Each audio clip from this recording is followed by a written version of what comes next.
دوستو حالات بہت بگڑتے جا رہے ہیں. اس وقت علماء کی بہت ضرورت ہے, ائمہ کی بہت ضرورت ہے. اور یہاں پر میں آ کے آپ کو آخر میں یہ بتلانا چاہتا ہوں کہ مادی دنیا میں تنخواہوں کو دیکھا جاتا ہے, جب ان کی تنخواہیں کم ہوتی تو کوئی پڑھانے کے لیے تیار نہیں ہوتا ہے. کسی شاعر نے بڑا بہترین شعر کہا ہے, سن لیجئے آپ. نہیں کچھ اس کی پرشش کے الفت اللہ کتنی ہے, نہیں کچھ اس کی پرشش کے الفت اللہ کتنی ہے, سب یہی پوچھتے آپ کی تنخواہ کتنی ہے, سب یہی پوچھتے آپ کی تنخواہ کتنی ہے. تو امام صاحب کی تنخواہ کتنی؟ 3000 روپے, 2000 روپے. ہاں, اور امام کو جو ہے 3000 5000 روپے دینے والے کون ہیں؟ آپ اندازہ لگائیے نا. متولی صاحب, صدر صاحب بن گئے مسجد کے.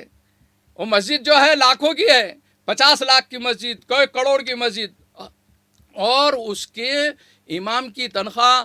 آج بھی حیرت ہوگی. ایک امام صاحب کچھ دنوں پہلے میرے پاس آئے تھے, 13 سال سے امامت کر رہے ہیں, اور بہت اچھی جگہ کی مسجد ہے وہ, لیکن وہاں پر ان کی تنخواہ جب میں نے پوچھا تو 600 روپے ان کی تنخواہ تھی.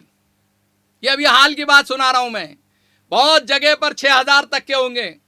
لیکن تعجب ہوتا ہے, کبھی یہ متولی صاحب نے, کبھی یہ صدر صاحب نے, یہ مساجد کے ذمہ داروں نے, یہ مدارس کے ذمہ داروں نے, جو لکھوں پتی کروڑوں پتی صدر سیکرٹری, میں ان سب سے مخاطب ہو کر کہنا چاہتا ہوں کہ آپ اپنے اولاد کا یا اپنے خاندان کے کسی فرد کا 3000 میں گزر بسر کر کے چلا کر بتا دیجیے. آپ بہت شرم کی بات ہے, بہت ہی زیادہ سوچنے کی بات ہے. اپنے اماموں کے, اپنے علماء کے مقام کو گھٹایا کس نے؟ ان صدر اور سیکرٹری اور ان جنرل سیکرٹری اور متولی اور مساجد کے اور مدارس کے ذمہ داروں نے ان کے مقام کو گرایا ہے. یہ ذمہ دار ہے, قصوروار ہے. کل آخرت میں ان سے پوچھ ہوگی کہ تم نے اپنا گھر یا اپنے خاندان کے کسی فرد کا گھر 3000 میں 5000 میں چلا کر اس زمانے میں بتا دینا تم نے. اور لاک ڈاؤن کے اندر تو اور برا حال کر کے رکھ دیا آپ نے. میرے عزیز دوستوں, ایک لمحہ فکریہ دے رہا ہوں میں آپ کو. آپ سوچئے کہ اماموں کی تنخواہوں کا سلسلہ اگر حکومت وقت کے ہاتھ میں ہوتا, جیسے چند اوقاف کی مساجد کو حکومت دیتی ہے, اگر حکومتوں کے ہاتھ میں اماموں کی تنخواہوں کا مسئلہ ہوتا تھا تو یہ قوم کے لیڈران, یہ سیاسی اور سماجی قائدین دھرنے دیتے تھے, آندولن کرتے تھے کہ امام کی تنخواہ بڑھاؤ, امام کی تنخواہ بڑھاؤ, امام کی تنخواہ بڑھاؤ. کیا ہمارے امام کا مقام چپراسی کے برابر بھی نہیں ہے؟ کیا ہمارے امام کا مقام چپراسی کے برابر بھی نہیں ہے؟ کیا ہمارے عالم کا مقام چپراسی کے برابر نہیں ہے؟ یہ آندولن کرتے تھے, دھرنے دیتے تھے, احتجاج کرتے تھے, اگر حکومتوں کے ہاتھ میں ہوتا. لیکن اپنے ہی دانت اپنے ہوٹ.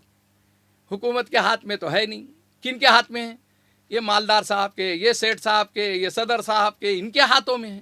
اور انہیں شرم محسوس نہیں ہوتی ہے کہ کس طریقے سے ایک امام اپنے گھر کو چلا سکتا ہے.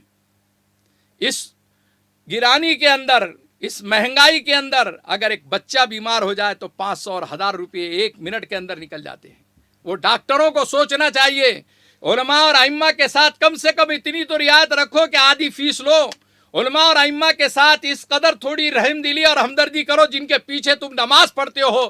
بڑی بڑی ڈگریاں اور بڑی بڑی دینداری کے دعوے کرنے والے ڈاکٹر حضرات کو میں یہ کہنا چاہتا ہوں, اور وکلا کو کہنا چاہتا ہوں, کسی وجہ سے مصیبت میں کوئی عالم دین امام اگر آپ کے پاس آ جاتا ہے, آپ کیا آدھی فیس نہیں کر سکتے؟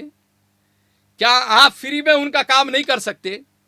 ہر جگہ جاؤ وہاں پر انہیں فیس دینا پڑتی ہے. اور اگر کسی وجہ سے اگر کدھر ادھر سے کوئی لفافہ ان کو مل گیا تو اس کے اوپر بھی یہ یزیدیوں کی اور شیطان کی اور خبیث کے اولادوں کی نظر رہتی ہے کہ مولانا کو تو لفافہ مل رہا ہے, ماشاء اللہ مولانا کو تو بہت اچھے کپڑے ہیں, بہت بہترین گھڑی ہے, فلاں ہے.